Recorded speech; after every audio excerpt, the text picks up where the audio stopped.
Time की है। ये मीटिंग सौरभ ने रखी और उसने आपके लिए वर्ड दिया है, आप सेम नहीं रहेंगे। 7 वीक छुटकारे के जो मैं आपको वर्ड दूंगा, आपने उसे संभाल के रखना है। ओके, उसे बार बार सुनना है, एक बार नहीं। कौन सा वचन था संडे को? कौन सा? रूत का, कि हमारा परमेश्वर के साथ जो रिलेशनशिप है वो कैसा होना चाहिए कि मौत के अलावा परमेश्वर और कोई चीज मुझे तुझसे अलग नहीं कर सकती। अब तो मौत भी नहीं कर सकती, पुराने टाइम में मौत कर सकती थी। उसने कहा अब तुम अनंत जीवन के लिए बुलाए गए हो। मतलब कोई परीक्षा, कोई दुख, कोई प्रार्थना का पूरा ना होना, कोई कलेश, कोई ठोकर हमें परमेश्वर के प्यार से अगर अलग नहीं कर सकती, तो हम परमेश्वर के बड़े छुटकारे के लिए फिर तैयार हैं। दूसरा वचन मैंने आपको क्या दिया था कि परमेश्वर मुझे देख रहा है और सुन रहा है। हर टाइम, खाना पकाते वक्त भी, अपने पड़ोसी से चुगलियां करते वक्त भी, किसी के साथ विश्वास की बात करते तब भी, और किसी के साथ हम जब अविश्वासी बात करते हैं, शक की बात, तब भी। चेलों को यीशु मसीह आए और कहा ये लो मेरे हाथ देखो, मेरे पांव देखो, मैं जी उठाऊं। थोमा वहां पे नहीं था। जब थोमा आया तो कहता नहीं नहीं, मैं नहीं यकीन करता यीशु मसीह के ऊपर, मुझे मालूम होगा तब जब मुझे वो सामने आके दिखाई देगा, जब मैं उसके हाथों और पैरों में निशान उंगलियों को डाल लूंगा, तब मैं यकीन करूंगा। तब यीशु मसीह वहां पे फिजिकली प्रेजेंट नहीं थे, पर जब यीशु मसीह दोबारा उनके बीच में आए तो थोमा को कहा, थोमा ले मेरे हाथों और पांवों को देख और अविश्वासी नहीं पर विश्वासी बन। जब यीशु मसीह वहां पे शारीरिक रूप में नहीं थे तो भी वो थोमा की बात को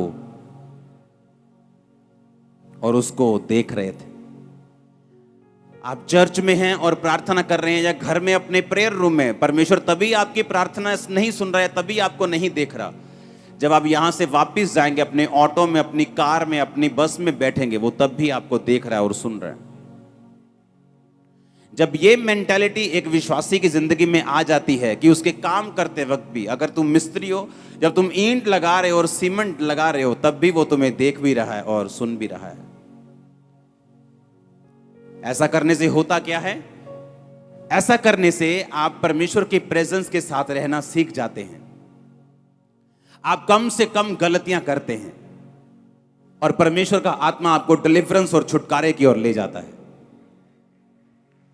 हालेलुया। और ये दोनों वचन आपको सुनने हैं। आपको संडे का वचन, आपको थर्सडे का वचन जो वीक 1 का है, उसे आपको सुनना है। कोई वचन आपको मिस नहीं करना, कोई मीटिंग मिस नहीं करनी। आपको लगातार इस प्रेजेंस में बने रहना है, ताकि जब आपके लिए प्रेयर हो। आज मैं प्रेयर की स्पिरिट से आया हूं। वचन के बाद हम लंबी एक प्रार्थना करेंगे। भागना मत वचन के बाद कि पानी पिया हूं, मैं सुसु कर रहा हूं। खड़े रहना चुप करके। आमीन। क्योंकि जब प्रेयर की स्पिरिट आती है, वो जब देखती है आप डिस्ट्रैक्ट हैं, वो आपकी लाइफ में काम नहीं करती। और ये डिस्ट्रैक्शन एक स्पिरिट है। जैसी प्रार्थना होने वाली होती है, ओए गड्डी काट ला फटाफट जाके। अरे यार, सारी उम्र गाड़ी निकालते रहे हो। कौन सा 5 मिनट पहले तुम्हारी अंबानी के साथ मीटिंग है शाम को, जो मिस हो जाएगी? ये शैतान है, ये शैतान है। वो चाहता नहीं कि तुम प्रेयर में जाओ। हालेलुया। तीसरा पॉइंट जो आज मैं आपके साथ शेयर करूंगा कि आपको छुटकारे के लिए क्या करना है। छुटकारा एक पास्टर को भी चाहिए, छुटकारा एक विश्वासी को चाहिए, छुटकारा एक वॉलंटियर को चाहिए। हर एक व्यक्ति की लाइफ में छुटकारा उसके अपनी हिसाब से, उसकी लाइफ के हिसाब से, करंट सिचुएशन के हिसाब से उसको चाहिए होता है। आमीन। दाऊद को चाहिए था कि जब वो मसा हुआ, उसके बाद उसको छुटकारा चाहिए था कि वो किसी का राजा बने, एक गोत्र का राजा बना। उसके बाद उसका छुटकारा यह था कि वो सारे गोत्रों का राजा बने। उसके बाद उसका छुटकारा यह था कि उसका अपना निज पुत्र उसकी गद्दी के ऊपर बैठे और कोई भी जन उसको मार के वो गद्दी ना ले सके। हर टाइम आपको छुटकारे की जरूरत है। एक फैमिली में बेटा नशे करता है, आपको छुटकारा चाहिए। हस्बैंड वाइफ के नहीं बनती, आपको डिलीवरेंस चाहिए। आपका फाइनेंस अच्छा नहीं होता, आपको डिलीवरेंस चाहिए। और इन 7 हफ्तों में डिलीवरेंस आपके पास होगी। ये 7 हफ्तों में जो वचन आपको मैं दूंगा, अगर आपने माना और सुना और आपने प्रेयर मेरे साथ की, आप स्पर्श को लेके वापस जा रहे हैं। हालेलुया। तीसरा पॉइंट लिखो अपनी कॉपी के ऊपर, अगर आपको डिलीवरेंस चाहिए आपकी लाइफ में, जिसके ऊपर आपकी लाइफ निर्भर करती है, तो आपको अपनी बुलाहट को फॉलो करना होगा। लिखो, आज मैं आपसे बात करूंगा अपनी बुलाहट को, अपनी कॉलिंग को फॉलो करना। बहुत से लोग पूछते हैं मेरी बुलाहट क्या है, मैं कैसे जानूं कि मेरी कॉलिंग क्या है, परमेश्वर ने मुझे किस काम के लिए बुलाया है। हर एक विश्वासी की जिंदगी में 2 तरह की बुलाहट है। लिखो, हर एक विश्वासी 2 तरह की बुलाहट से अपनी जिंदगी में से निकलता है, और बाइबल बताती है अगर वो अपनी दोनों बुलाहट को फॉलो करता है तो छुटकारा उसके परिवार में आता ही आता है। उसकी लाइफ को फॉलो करता ही करता है। 1% भी चांस नहीं है कि उसकी लाइफ में वो छुटकारा ना हो। समझ आई कि नहीं?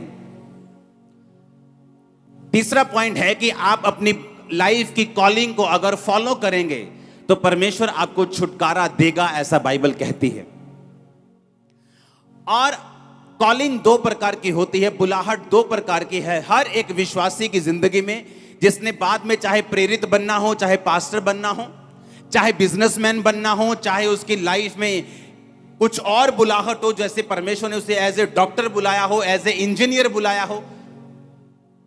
हर एक व्यक्ति की लाइफ में 2 बुलाहट हैं। वो किसी भी तरह की बुलाहट हो, वो 2 प्रकार की होती है हर एक विश्वासी की जिंदगी में। और अब पहली तरह की बुलाहट को मैं आपके साथ शेयर करूंगा। हम पढ़ेंगे रोमियो 12 उसकी 1 और 2 आयत को अपनी स्क्रीन के ऊपर। उसमें लिखा, अब इसलिए हे भाइयों, मैं तुमसे परमेश्वर की दया याद कराकर विनती करता हूं कि अपने शरीरों को जीवित, पवित्र और परमेश्वर को भावता हुआ बलिदान करके चढ़ाओ, यही तुम्हारी आत्मिक सेवा है। इस संसार के सदृश्य ना बनो, परंतु तुम्हारी बुद्धि के नए हो जाने से तुम्हारा चाल चलन भी बदलता जाए, जिससे तुम परमेश्वर की भली भावती और सिद्ध इच्छा अनुभव से मालूम करते रहो। परमेश्वर का वचन कहता, तुम परमेश्वर की सिद्ध इच्छा, भली इच्छा और भावती इच्छा अनुभव से मालूम करते रहो। और उसने कहा कि अपने शरीरों को जीवित, पवित्र और परमेश्वर को भावता हुआ बलिदान करके चढ़ाओ, यही तुम्हारी आत्मिक सेवा है। उसने कहा पहली तरह की बुलाहट यह है कि तुम अपने जीवनों को, अपने शरीरों को जीवित, व्यभिचार से अलग, नशे से अलग, पाप से अलग, गालियों से अलग, जीवित शरीर परमेश्वर को चाहिए। आपका ये पहली बुलाहट है परमेश्वर की। ये तुम्हारा शरीर नहीं कि तुम सूटे मारो इसके साथ, ये तुम्हारा नहीं है। किसका है ये? ये तुम्हारा नहीं कि तुम तंबाकू लगाओ इसके साथ। किसका है ये? वो कहता तुम अपने शरीर को जीवित दो मुझे, पवित्र दो मुझे, और परमेश्वर को मन भावता हुआ बलिदान करके दो। किसको देना है? अपने शरीर को। कैसा देना है? कहता जीवित, पवित्र और मन भावता हुआ। जैसे परमेश्वर को, जैसा परमेश्वर को भाता है, वैसा तुमने परमेश्वर को अपने शरीर को क्या करना है? बलिदान देना है, और परमेश्वर को अपनी बॉडी दे देनी है। ये तुम्हारी आत्मिक सेवा है, ये तुम्हारी पहली कॉलिंग है। जब तुम मसीह में आते हो, परमेश्वर तुम्हें ये नहीं बताता कि मैंने तुम्हें एक पास्टर होने के लिए, या एक बड़ा जन होने के लिए, या एक बड़ी बिजनेस में आशीष देने के लिए चुना है। पहले वो तुम्हें यही कहता है कि तुम अपने शरीर को जीवित करके, मन भावता करके और पवित्र करके मुझे सौंप दो, ताकि जो असली बुलाहट में मैं तुम्हें लेके जाना चाहता हूं, मैं लेके जा सकूं। समझ आई इतना कि नहीं आई?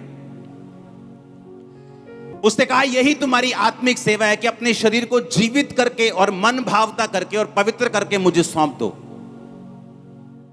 यही तुम्हारी क्या है? आत्मिक सेवा है। अगर परमेश्वर ने यह सोचा हुआ है कि आपका छुटकारा वो तब करेगा जब आप उसकी सेवा को फॉलो करेंगे। मेरा छुटकारा तब हुआ जब मैंने सेवा को फॉलो किया, जब मैंने मिनिस्ट्री की, जब मैंने सेवा की। ये मेरी बुलाहट थी। मेरी बुलाहट थी सेवा करने की, लोगों के ऊपर प्रार्थना करने की, और जब मैंने इस बुलाहट को फॉलो किया तब मेरी लाइफ में पूरा छुटकारा हुआ। चाहे मैं 40-40 रोजे रख के कितनी बार रोता रहा, मांगता रहा, प्रार्थना करता रहा, प्रभु के साथ नाराज भी होता रहा, प्रभु को भेंट भी चढ़ाता रहा, क्रूसेड्स करवाता रहा, मीटिंग्स करवाता रहा, बोता रहा, सब कुछ करता रहा, लेकिन परमेश्वर ने कहा ये सब बातें ठीक हैं, ये तेरी हेल्प करेंगी आगे बढ़ने में, लेकिन तुझे मेरी पूरी बुलाहट को फॉलो करना पड़ेगा अगर तू मेरी जिंदगी में, अपनी जिंदगी में चाहता है कि मैं तुझे संपूर्ण छुटकारा दूं जैसा तू चाहता है। लेकिन बात यह है कि परमेश्वर आपको छुटकारा नहीं दे सकते और आपको दूसरी बुलाहट जो परमेश्वर की आपकी लाइफ में है वो आपको नहीं लेके जा सकते अगर आपने पहली कंडीशन को पूरा नहीं किया है। तो अगर आपका शरीर मन भावता हुआ बलिदान करके आपने परमेश्वर को नहीं चढ़ाया हुआ तो वो आपको दूसरी बुलाहट में नहीं लेके जा सकते। अगर आपने 8वीं क्लास पास नहीं की तो आपको 9वीं 10वीं में नहीं लेके जा सकते। बहुत से लोगों का छुटकारा नहीं होता क्योंकि उन्हें मालूम नहीं मेरा छुटकारा होगा कैसे, मेरा हस्बैंड शराब पीता है मेरा छुटकारा कैसे होगा, मेरे बच्चे नशा करते हैं मेरा छुटकारा कैसे होगा, मेरे को फाइनेंशियल ट्रबल है मेरा छुटकारा कैसे होगा। छुटकारे के लिए आपको प्रोसीजर फॉलो करना पड़ेगा। क्रिश्चियनिटी जो लाइन है ये शॉर्टकट की लाइन नहीं, आपको हर एक कोर्स को फॉलो करना पड़ेगा, हर एक लाइन को फॉलो करना पड़ेगा और परमेश्वर आपके साथ होंगे। अब जब मुझे मालूम है कि परमेश्वर ने मुझे एक काम करने के लिए बुलाया है तो मुझे क्या करना है, मुझे पहली बुलाहट पूरी करनी है कि सबसे पहले अपने शरीरों को मन भावता करके, पवित्र करके और जीवित करके मुझे परमेश्वर को सौंपना होगा। कहता यही तुम्हारी आत्मिक क्या है, तुम्हारी सेवा है। कहता तुम्हारे बुद्धि के नए होने से तुम्हारा चाल चलन भी बदलता जाए। और बुद्धि नई कैसे होगी, जब हम अपने शरीर को वचन के आगे सौंप देंगे। हम रोज परमेश्वर का वचन पढ़ेंगे, हमारी बुद्धि नई होती जाएगी। जब बुद्धि नई होती जाएगी चाल चलन बदलता जाएगा, और जैसे ही हमारा चाल चलन उस लेवल पे आ जाएगा परमेश्वर आपको दूसरी बुलाहट से बुला लेंगे, आपसे अपने काम लेना शुरू करेंगे और छुटकारा आपके पास होगा जो आपको चाहिए। आपको कितनी जरूरत है हीलिंग की, आप कितना रोती हैं, कितना तड़फती हैं, इस बात से आपकी चंगाई नहीं होगी। दुख के हिसाब से चंगाई नहीं होती। बाइबल में हमें लगता है 45 साल से मेरे बच्चा नहीं, अब मैं चर्च में आ गई हूं अब तो होगा, ये मायने नहीं करता कितने साल से नहीं हुआ। हन्ना जब बच्चा नहीं होता था तो अपने पति को बोलती थी मैं तेनू नहीं बुलाना, आज तो मैं नहीं रोटी खानी। वो बोलता था मेरा कसूर क्या है, मेरी दूसरी पत्नी के, पुराने टाइम में एक से ज्यादा पत्नियां होती थी, वो बोलता था दूसरी पत्नी के है तेरे नहीं। अगर यहोवा ने तेरी कोख को बंद किया है तो मेरा क्या कसूर है, क्या मैं तेरे लिए 10 बेटों से 7 बेटों से भी अच्छा नहीं हूं।